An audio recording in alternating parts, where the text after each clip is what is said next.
The Washington Redskins cheerleaders are speaking out against team management, saying that they've been placed in unsafe and also uncomfortable situations. So to give you an example, during a trip to Costa Rica for a calendar photo shoot, many of the male team sponsors were present during the photo shoot, which was not communicated to them prior, and the women in this particular case were nude. They were also asked by the director of the team to escort some of these male team sponsors to nightclubs.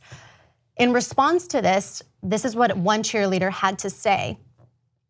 They weren't putting a gun to our heads, but it was mandatory for us to go. We weren't asked, we were told. Other girls were devastated because we knew exactly what she was doing.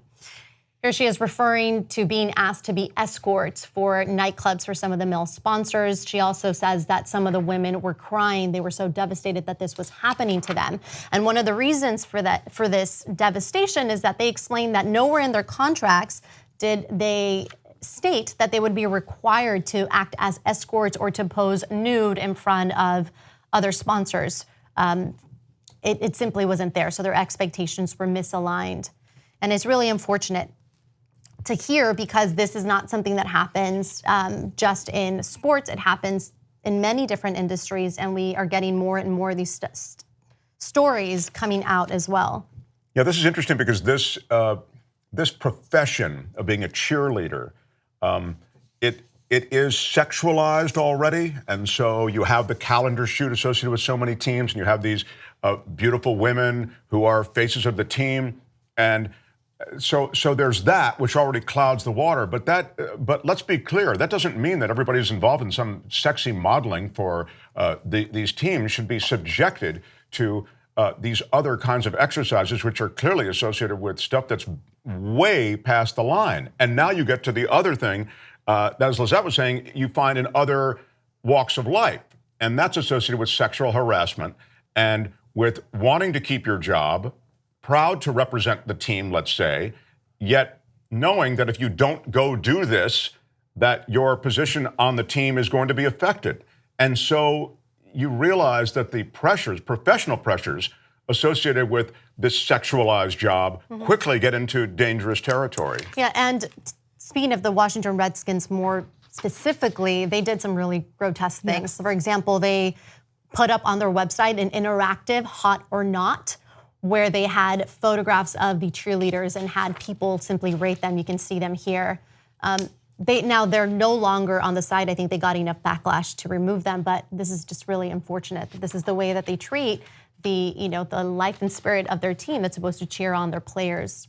Yeah, I mean, and that encouraged those insane beauty standards, which they were going to be judged for on the site and in real life, led to laxative abuse, tons of not just body image issues, but... Yeah, in their contracts, it actually states they're not allowed to go up more than a few pounds in weight. They're not allowed to gain weight and fluctuate. So there's extreme pressure. Which is also really abysmal, because you find out later, I don't know if you all are aware, and I'm not so sure about NFL cheerleaders, but I do know NBA cheerleaders. They don't get paid really well at all. They were actually not paid for the time they spent shooting the calendar. So a lot of these activities are simply not compensated. They're on their own time, but they're expected as part of the job. Right, and they're outsourced to wealthy sponsors or donors who some even try to recoup their money later. I mean, it's awful. Women are being used as a pawn for a business. And also, let's not forget to add that this team is still called the Redskins, by the way, which we need to reevaluate that ASAP.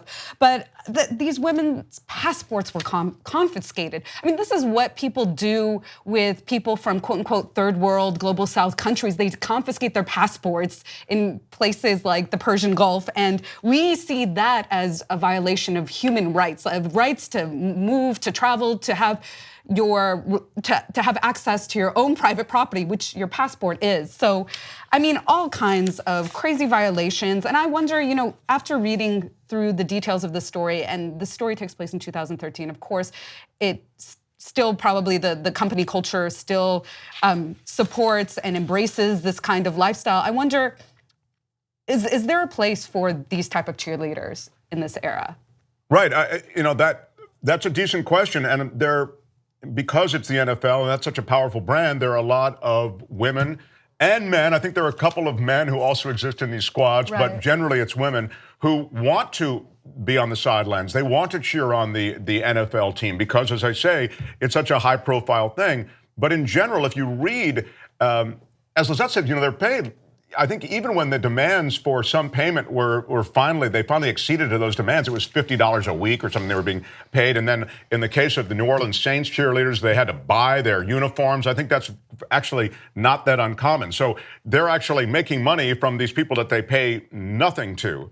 And then you add to it this really seedy aspect of the job. I mean, the tales of this are pretty gross. Like they're on the road, they have to go on this guy's yacht. He's got a lot of money. And again, they don't have to go on, but there's a lot of pressure to go on. And you have the sense that if you don't participate, there'll be repercussions. And then in the case of one woman's account, they were told, hey, if you want to make money, you should go on to this rich guy's yacht because he's got a lot of money and you can, make money. So there's an undertow here of some pretty gross stuff associated with this, frankly, pretty wholesome, when what has traditionally been a fairly wholesome and innocuous kind of job. Well, I mean, I could tell you by the experiences of the cheerleaders at my high school that there were a lot of seedy men that were hanging around, including the former wrestling coach who was mysteriously gone for 6 months and then came back because found out he had relationships with some of the. And unfortunately, it's not just the Washington Redskins. Right. Unfortunately, there are other scandals and lawsuits being filed by New Orleans Saints cheerleader, by the Miami Dolphins, former Miami Dolphins cheerleader as well. It just goes on. The NFL is being sued as well. So unfortunately, it's a problem that goes beyond this team and beyond this industry. But at least we're now getting to hear these stories. Like you mentioned, Maytha, this was back in 2013, but the cheerleaders finally had the opportunity, I would say, to publicly talk about this, perhaps without fearing as much retaliation had they spoken about this in 2013. Let me just say one last thing, Lizette. I think that's a really, really good point. But before all the haters jump me,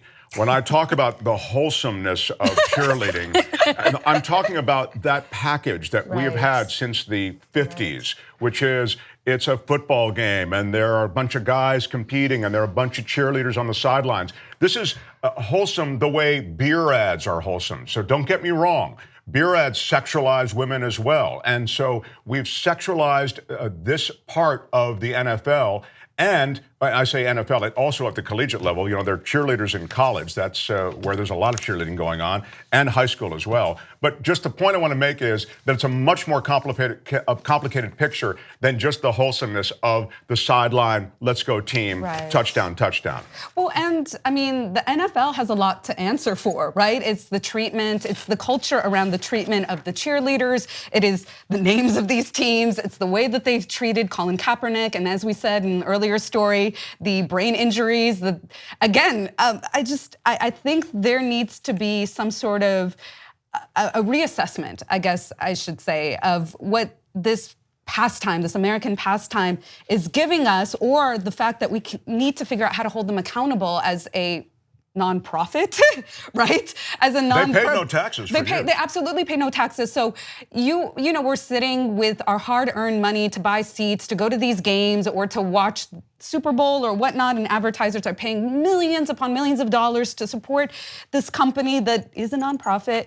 And so where is our money going? And who is it supporting? And who's really like rolling in the dough around that? And so I just urge folks to really just reassess this organization. And now they have, by the way, they do pay taxes now, but for years the NFL paid no taxes. But I think your fundamental point is, look, this is an industry that we have really allowed to skate, and it's pretty much been the Wild West. They've done whatever they wanted, including, you could argue, colluding against certain players like Colin Kaepernick. There's a reason that guy can't get a job. And it may have to do with an agreement of sorts. Even if it's not a formal one, it's an informal one. So, yes, the NFL has been allowed to skate. 2 easy ways to follow the Young Turks. One is hit the subscribe button down below. Then you're a TYT subscriber. And second is ring the bell. And when you do that on YouTube, you're notified of our videos.